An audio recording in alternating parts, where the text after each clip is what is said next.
सती की पावर संत से कम नहीं है। एक दृष्टांत लगता है, रानी पिंगला भर्तृहरि जी की बहुत प्रिय पत्नी थी और इनका छोटा भाई विक्रम था। इल्जाम लगा करके विक्रम को निकालवा दिया था।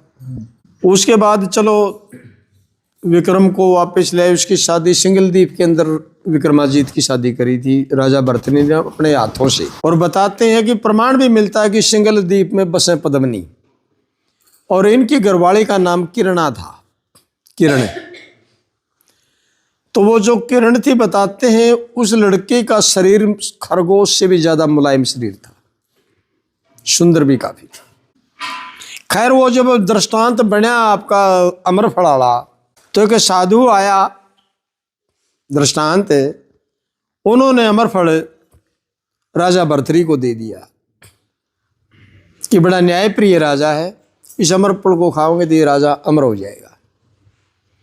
तो राजा बताते हैं कि रानी पिंगला को अपने राज सिंहासन के मतलब बराबर में साथ में बिठाते थे, हर फैसला उसकी सलाह से करते थे, इतना प्यार था उनका आपस में। तो भर्तृहरि जी ने वो अमरफल रानी पिंगला को दे दिया, भैया भी अमर हो जाएगी साथी। और कहने लगा ऐसा है कि भैया तू खा लेना और मेरी इस जगह रख दे। रानी पिंगला की दोस्ती थी एक सहीस के साथ, घोड़िया का सरदार था। उसने वो अमरफल अपने उस प्रेमी थानेदार को दे दिया, सहीस को, भैया अमर हो जाएगा।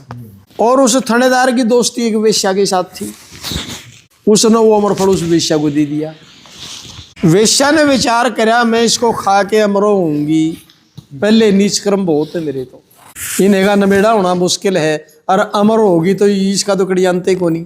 भाई क्यों नहीं मैं राजा भर्तृहरि को पेश कर दूं, वो मैंने पता नहीं कितना आगे नाम देगा। वो अमरफल उसने उस वेश्या ने राजा भर्तृहरि को पेश कर दिया। भर्तृहरि ने पहचान लिया कि ये तो अमरफल वही है जो रानी को दिया था। अब उस वेश्या से उसने पूछा कि ये अमरफल कहाँ से ले आई, सच बताओ, यहाँ तारीख नहीं दी जाती, नहीं खाल तरवा दूंगा उल्टे लटका करके, बताओ ये अमरफल कहाँ से ले आई। वह कहने लगी जी असली बात तो ये है कि मेरे को तो उसने सहीस ने दिया, थानेदार का नाम कहने लगे बुलाओ उस थानेदार को।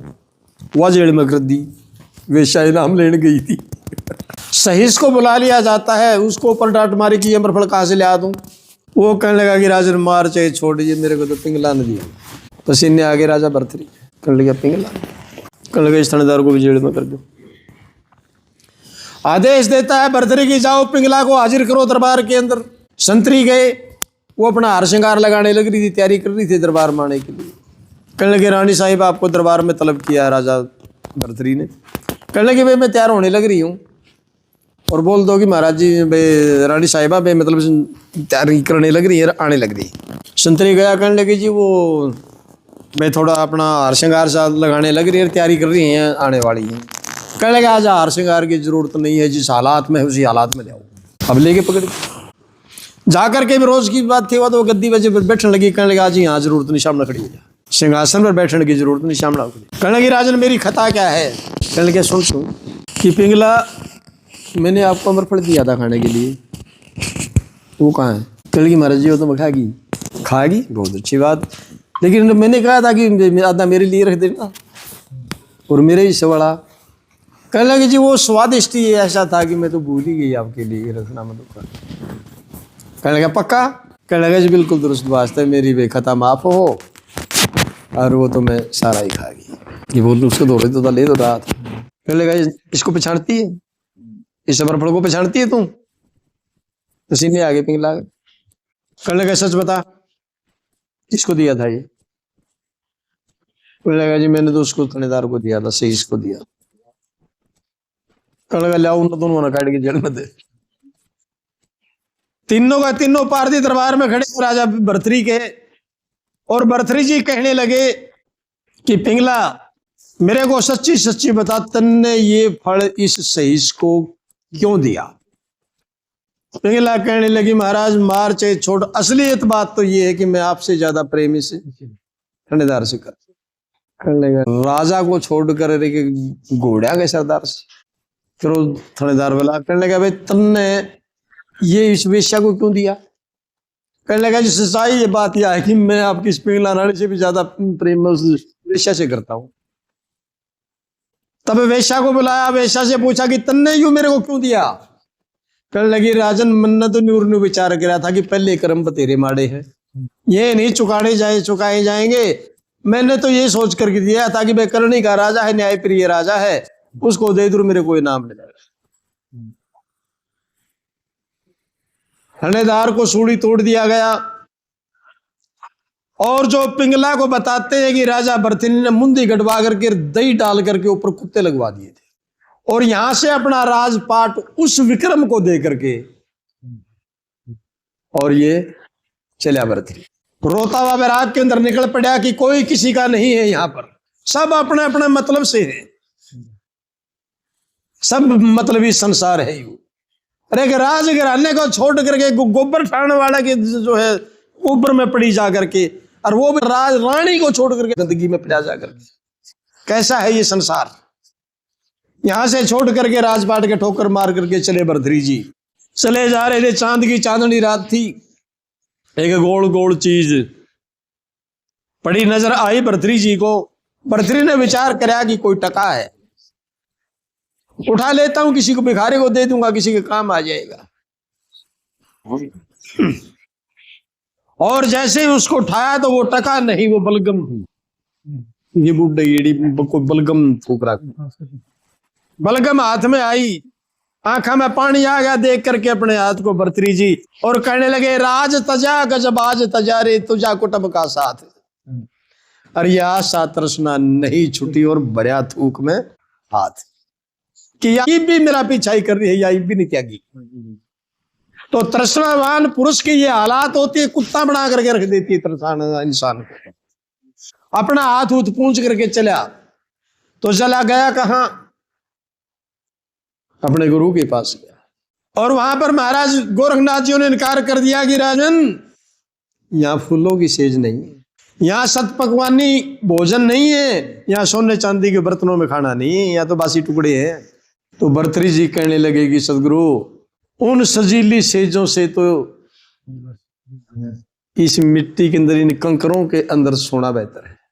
वह सात सात तरह के सतपक वाले खाने से तो ये बासी टुकड़े मांग करके खा लूंगा, मेरे लिए वो इज्जत की तो है। मैं मुझे अपना ले सदगुरु। उपदेश कराया भरतरी जी को गोरखनाथ जी ने। तो मैं बोल रहा था कि सती क्या होती है और संत क्या होता है। उधर से पीछे एक घटना घटी, जो रानी किरण थी, किरणा विक्रम जियों की घरवाली, शाम को खाना वाना खा के दोनों मियाँ बीबी बैठे थे। हो जाते मियाँ बीबी मजाक हो ही जाते। तो विक्रम जी थोड़े सांवले रंग के थे, और रानी किरणा बताते हैं कि फूलों जैसी लड़की थी। बैठे बैठे वह बाल बूढ़ बावे थी, और उसके नजदीक से लाके विक्रम का कहने लगे कि मेरी तरफ मुंह करना। शीशा ले रही थी, उसने उसकी तरफ ऐसे करा, बिला देखो शीशे के अंदर। हाँ बिला ठीक है, क्या देखूं? बिला अपना आपका चेहरा दिखा है। बिला हर बिला मेरा, बिला आपका भी दिखा है, मेरा तेरा भी दिखा है, क्या कहना चाहती हो? मजाक में उसने कह दिया, बिला मैं ये कहना चाहती हूँ मैं आपसे सुंदर हूं। ये किरणा ने कह दिया मैं आपसे सुंदर हूं। इस ही बात के ऊपर राजा वीर विक्रमादित्य ने उसे किरण को काग उड़ानी बना दिया। कहने लगा तेरी मेरी जिंदगी के अंदर तेरे को पति का सुख नहीं मिलेगा, तू मेरे को अपना काबिल ही नहीं समझती। दुहागी महल दे दिया उस किरण को। अब समय का घोड़ा गुजरता रहा, वो काग उड़ा रही है किरणा वहां पर। उधर से उपदेश पूरे हुए भरतरी जियों के, और जन्मभूमि की याद आ गई। विचार करा चलो जाकर के देखते हैं नगरी के अंदर क्या हो रहा है, जन्मभूमि है, दर्शन कराता हूं। जटाजूट थे, 4 गेट थे नगरी के, और रात के 10 बजे वो गेट बंद हो जाते थे। भरतरी जी पैदल चले आ रहे थे, और 10 बजे से ज्यादा का टाइम हो गया, गेट बंद हो गया, अंदर प्रवेश नहीं हो सका। नगरी से बाहर एक पेड़ के नीचे महापुरुष बैठ गए, और उधर से कुछ चोर आए। वो चोर आए, जब वहां से गुजरने लगे तो उस महापुरुष को बैठे देखा, तो संत को देख करके कई बार पापी से पापी की भी बुद्धि के अंदर नरमाई आ जाती है। उन्होंने विचार करा, कहने लगे कोई संत बैठे हैं मत्था टेकते चला। चारों के चारों चोरा ने भर्तृहरि जी को मत्था टेका। अब कोई मत्था टेकता तो हाथ आशीर्वाद के लिए उठ ही जाता है। आशीर्वाद दिया, महापुरुषों ने हाथ रखा सिर पर, और भर्तृहरि जी कहने लगे भाई कौन हो? बोला जी हम तो देवी पुत्र हैं। भर्तृहरि जी चक्कर में पड़ गए, बोला ये देवी पुत्र कहीं किसी विवेक में को नहीं आया आज तक, ना महाराज जी के मुख से कभी सुना। ये देवी पुत्र क्या होता है? कहने लगा भाई ये देवी पुत्र क्या होता है, हमने कभी सुना ही नहीं। झूठ बोलना उनने भी नहीं, क्यों? कहने लगे जी ऐसा है, हम देवी दूबी ने मना के चला रहा, चोरी चोरी करना चला करा जी, हमने देवी पुत्र कह दे रहा, हम चोर सा। कहने लगा फिर कहां जा रहे हो? कहने लगा महाराज जी कृपा करो, आप अपना आशीर्वाद दो, हमारा अच्छी जगह हाथ लग जावे, हमारा काम बढ़ जावे। निशाना महल विक्रम का था। अब भर्तृहरि जी गुस्सा में आ गए, कहने लगा कि मेरे को पता तुम्हारा काम बनेगा कि ना बनेगा। वो सट्टा लानियां जो जोड़ लगे, कहने लगे पहले शब्द यू लिख दिया कि बनेगा, अगर ना बनेगा बोला बनेगा निश्चय करके।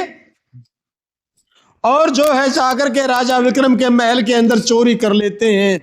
सोने की ईंट निकाल दी गई और 9 लाख का हार उसी रानी किरणा का, वो भी चोरी हो गया। चोरी हो गया। और जब वो चोर जा रहे थे उन्होंने विचार किया, कहने लगा यार ईंट तो तोड़ फोड़ के न काम में ली जाएगी, लेकिन ये हार फंसवा होगा क्योंकि इसके ऊपर राज की मोहर लग रही है। और वो हार भर्तृहरि जी ने अपने हाथों से बनवा करके डाला था उसके किरणा के। कहने लगे भाई वो हार फंसवा होगा, अपन वो चोर बोले। बोला फिर क्यों कर करा भगावा इसने। कहने लगे रहे इस संत की आशीर्वाद काम बनया है, बोला इसको पूजा में दे दो। अरे यार लोगों की आदत भी है, जो चीज फंसाने वाली हो ना वह संत का चला दो। वो महापुरुष अपनी मुद्रा के अंदर बैठे हुए थे, वो पट्ठा न ठा करके यार उस भर्तृहरि जी के गल में गाल दिया और मत्था टेक करके चले गए।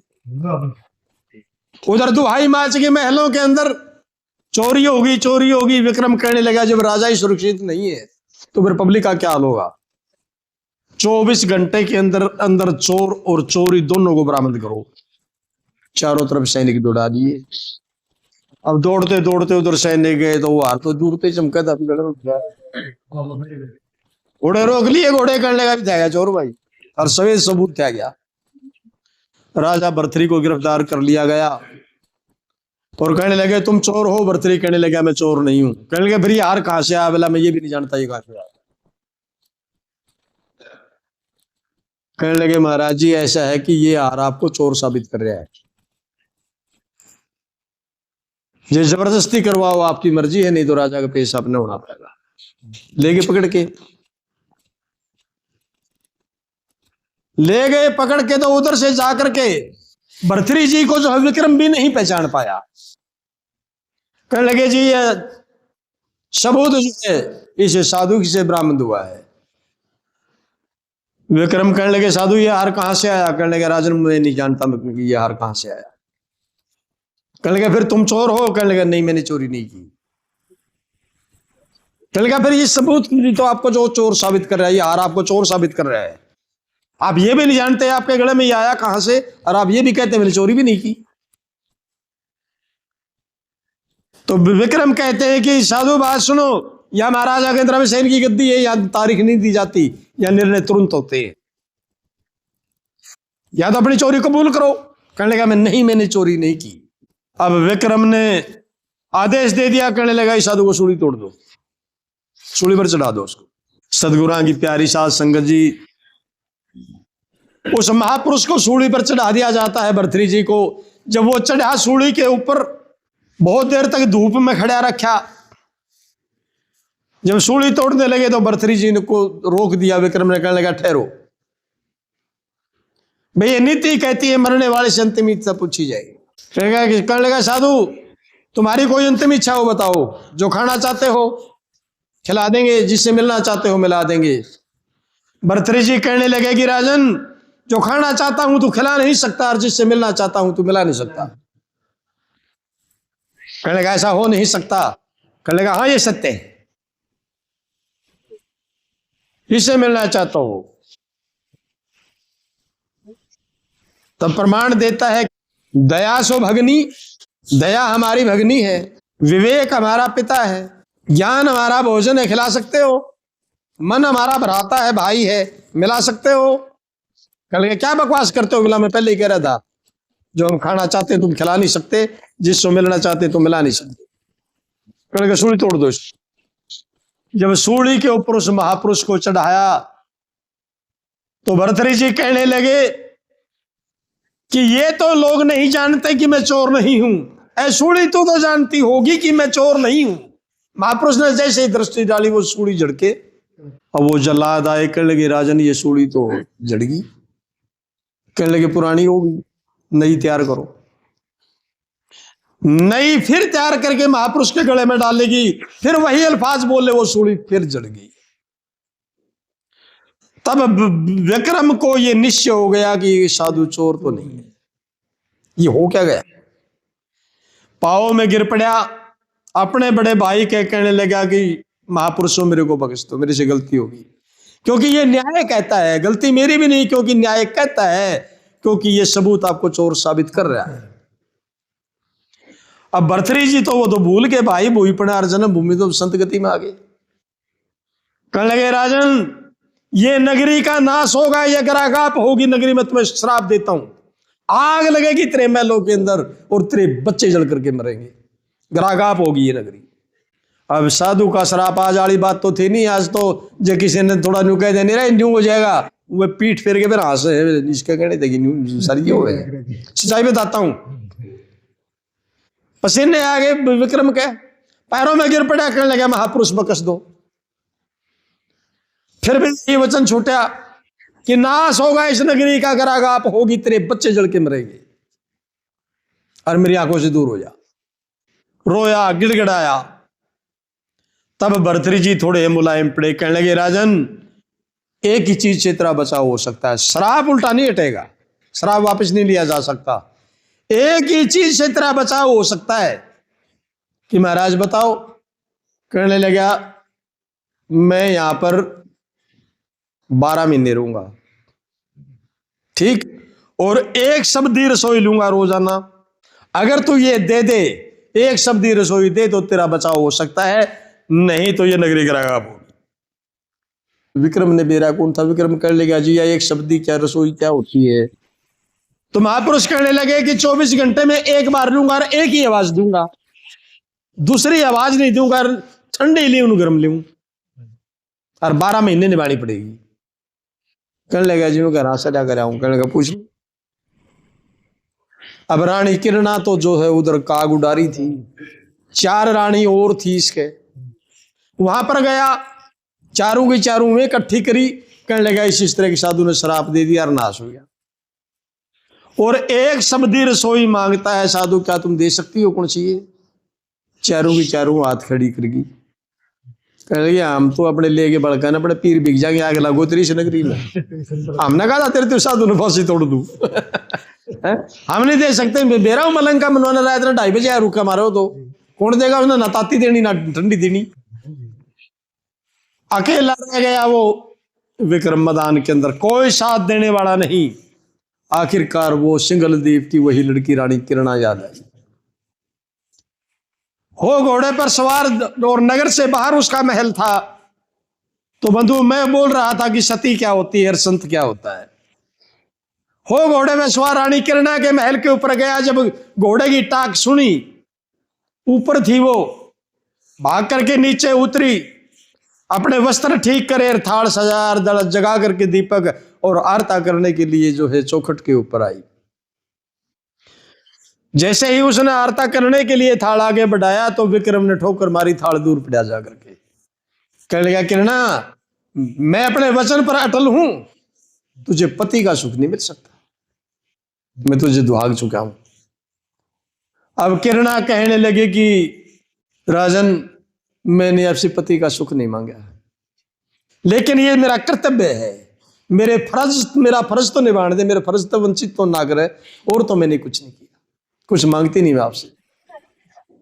कहने लगे ठीक है। फिर उठाया उसने अपना, वो बेचारी ने सामान, और अपने पति का आरता उतारा, आसन लगा दिया, खुद नीचे बैठ गई और हाथ जोड़ करके कहने लगे कि राजन सुनाओ आज इस दासी की कैसे याद आ गई, कैसे आने। कहने लगे किरण, जब मैंने तेरे से शादी करी थी तो वचन दिया था कि मैं आधे अंग के मैं तेरे दुख सुख में साथ निभाऊंगी, इतना वचन दिया था ना। कहने लगे जी याद है मेरे को। कहने लगे आज मैं धर्म संकट में, अगर तू थोड़ी ही मदद कर दे तो यह नगरी बच सकती है, नहीं ये नगरी गाप होगी। कहने लगे हुआ क्या। कहने लगा इस तरह बात होगी। फिर वेला जो है साधु कहता है कि एक शब्दी रसोई लूंगा। कहने लगी महाराज फिर मैं दूंगी, एक शब्दी रसोई मैं दूंगी। अब विक्रम कहने लगा बोले सुन तो ले, एक शब्दी रसोई होवे की है मैं दूंगी। अब किरण कहने लगे कि 24 घंटे में एक बार लेता होगा, एक ही आवाज पर देनी होगी, ना गर्म ना ठंडी, यही तो बात होगी। विक्रम कहने लगा रानी किरणा तू कैसे जानती है। बिला जब मैं छोटी थी मेरी माँ बता कर दी। तभी तो कहते हैं ना कि गुरु का वचन जो चेला मानर, माँ का वचन पे बेटी, कि मैं छोटी थी जी मेरी माँ बताया करती। तब वो विक्रम कहता है कि धन देश देशा जिस देश तू जाई, और धन देश देशा जिस देश तू ब्याई, कि मैं नमन करता हूं उस भूमि को जहां पर देवी तेरा जन्म हुआ, और मेरी या नगरी भी पवित्र हो गई आज की आप जैसी देवी मेरे इस नगरी के, मेरी जन्मभूमि के अंदर ब्याही आई। कहने लगे महाराज एक शब्दी रसोई मैं दूंगी, लेकिन नगरी के अंदर जो ढूंढी पिटवा दो, किसी के घर चूल्हा नहीं जलेगा, पूरी नगरी जो है भंडारे में भोजन करेगी। सदगुरु की प्यारी साध संगत जी लग गई, भूल गई वो अपना जीवन को, शरीर की शुद्ध बुद्धि भूल गई। जब भी आए रसोई तार चलता ही रहा, भंडारा चलता ही रहा। तो सदगुरु प्रमाण दिया करते थे कि 2-2 3-3 आंगल तो मैल चढ़ गया उसका, खुरुंड के खुरुंड जम गए, किरण आगे दिन देखा रात देखा। अब बताते हैं कि जब वो आखिरी दिन था 12वें साल का, उन चारों का जड़त होगी, ये जनानी आपकी आप पे दुश्मन हो है। वो चारों बतलाई लाग लागो इस नगरी में इसी तीसी कराओ कुछ हो, पर इसका यू पूरा नहीं होना चाहिए, इसका यू पूरा नहीं होने देना। नहीं या तड़के या यू पूरा गया तड़का अपना बराज करेगी, पटरानी बन जाएगी। चारुआ ने प्लान बनाई और जाकर के बड़ा फरेब करा, बहन ये हालात होगी तेरी, हम तेरी मदद के लिए आई है, आज तू स्नान कर ले, आज भोजन हम बनाएंगी और तू भी खा। किरण को बोली, वह कहने लगी बेबे ये 11 साल 11 महीने हो गए, और आज तो ये तो मामूली से बात रह रही है, कोई बात नहीं तुम आई हो नो करो, तुम भोजन करो, मैं आपको भोजन लगाती हूँ, हम चारों भोजन करो, कोई बात नहीं कोई दिक्कत नहीं है। कहने लगी ना बेबे आज तो तू स्नान कर। यानी वह लड़की जबरदस्ती किरण को पकड़ के बाथरूम के अंदर ले गई और कपड़े जबरदस्ती उतार दिए उसके। उधर वे उसके साथ जो है धक्का कर रही थी स्नान कराने के लिए बाथरूम के अंदर, और उधर से भर्तरी जी खाना हो गया। उसने आते ही ड्यूटी के पर आवाज दी भोजन लाओ, दोबारा आवाज देनी नहीं थी। जब किरण के कानों के अंदर आवाज पड़ी तो मुंह भी उसका रोक दिया, भाई ये कह दे कि महाराज जी ला रही हूं, मुंह भी हाथ से बंद कर दिया। तो बताते हैं किरण ने चारों रानियों को पछाड़ करके मारा और सजाया थाल, और वो मुड़ लिए उल्टे, तो भोजन तो नहीं आया। और न्यू कहते जा रहे ये नगरी गाप होगी, तुम्हारे बच्चे जलेंगे, आग लगेगी महलों के अंदर। चल पड़े भर्तरी जी, शरीर का कोई ख्याल नहीं, कोई कपड़ा नहीं है शरीर के ऊपर, किरण के हाथ के अंदर जो है थाल है भोजन का, और पीछे पीछे जारी है महाराज श्री भोजन लेते जाओ, सदगुरु भोजन लेते जाओ, भोजन लेते चलाओ। काफी दूर निकल गई। जब उसने पीछे मिल के थोड़ा हल्ला खाया भर्तरी और देखा तो वो निर्वस्त्र शरीर था, कपड़ा तो कोई था ही नहीं। अब भर्तरी ने विचार कराया ये तेरे को मोड़े के लिए आई है। अब देखिए उधर सती है उधर संत है, अब तुलती है ताकत बराबर की। भर्तरी जी इसको देख करके कहने लगे कि ओ शीश केस खिले बाला मृग नैनी, खतो जाओ बेहुनी, कि भस्म कर दूंगा लंडी की। ये बाल खिंडा करके मृग नैनी तू मेरे को मोहना चाहती है। एक साखी रहेगी बीच में, जो भर्तृहरि जी को खड़ा कर रखा था। तब कितना गजब का प्रमाण है संत का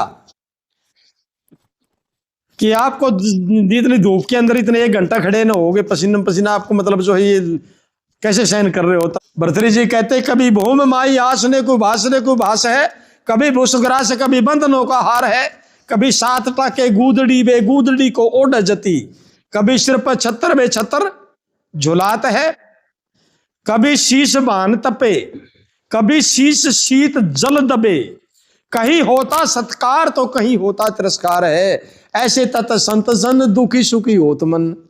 ये तो मन का धर्म है भाई। ऐसे तत् संत जन दुखी सुखी होत मन, बोला रहे तो आत्मा का संग करके देगा व्यवहार है, मेरा नहीं है ये व्यवहार, तो शरीर का है।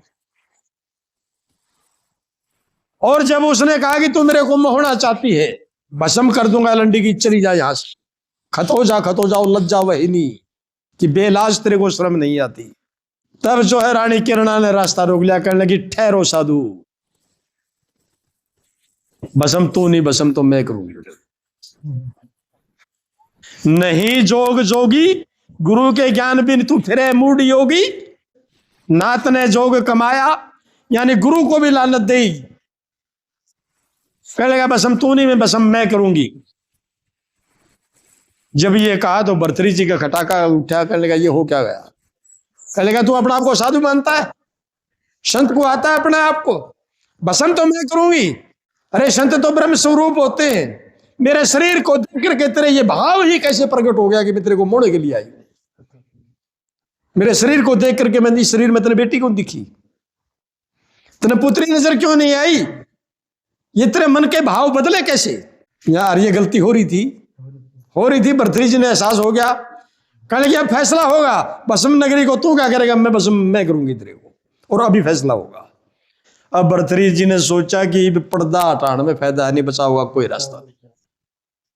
तब कहता है नहीं मैं जोग जोगी, गुरु के ज्ञान बिन फुरू मूड योगी, नाम ने जोग पाया, और तू ही है सतवंती नारी, हर वेला भोजन दे किरणायु। भर्तृहरि खड़िया भिखारी, क्योंकि हाथे भी रखी तो पिछाड़े तो था किरण है। जब भर्तृहरि पर्दा का अपना हटाया कि मैं भर्तृहरि हूं, पाया के ऊपर ढाबड़ी करने लगी, सदगुरु ये क्या आप नहीं, आप फिर भी ब्रह्म स्वरूप हो, हमारी गलती अक्षमा कर दो, माफ करो। आप ब्रह्म वेता हो, ब्रह्म ज्ञाता हो, आप ब्रह्म को जाननहार हो, हम ही है मूढ़ नारी, और अर्ज करती है किरणा, गलती अक्षमा प्रभु कर दो हमारे। तब जाकर के यानी भर्तृहरि का बचाव हुआ था। तो सती की जो है शक्ति वो संत से कम नहीं होती, वहां पर मात भर्तृहरि को मात देती थी उसने। तब वो हंगामा हुआ कि इस तरह की कहानी बीत गई। तो भाजा विक्रम हर जाके पैरा में लोटी या भर्तृहरि के कहने लगे भाई मैं तेने पहचान नहीं पाया, जो सजा दे भोगूंगा। तो भर्तृहरि जी कहने लगे तेरी एक ही सजा है, इस लड़की को भाई इज्जत कर लेके जा, और द्वेष उनसे भी नहीं करना, उन रानियों से भी द्वेष नहीं करना है, उनको भी उसी तरीके से रख, और इसको भी भाई इज्जत लेकर के जा, भाई इज्जत रख, और हम चले। विक्रम बहुत रोया, बहुत चिमड़ा, करने लगा नहीं मैं यहां आपका स्थान बनवा दूंगा, मंदिर बनवा दूंगा, आश्रम बनवा दूंगा, आप यहां पर ठहरो। बताते हैं भर्तृहरि जी 3 नेम करके निकले उस धारा नगरी से, कहने लगा एक नहीं 2 बार आ रहा हूं।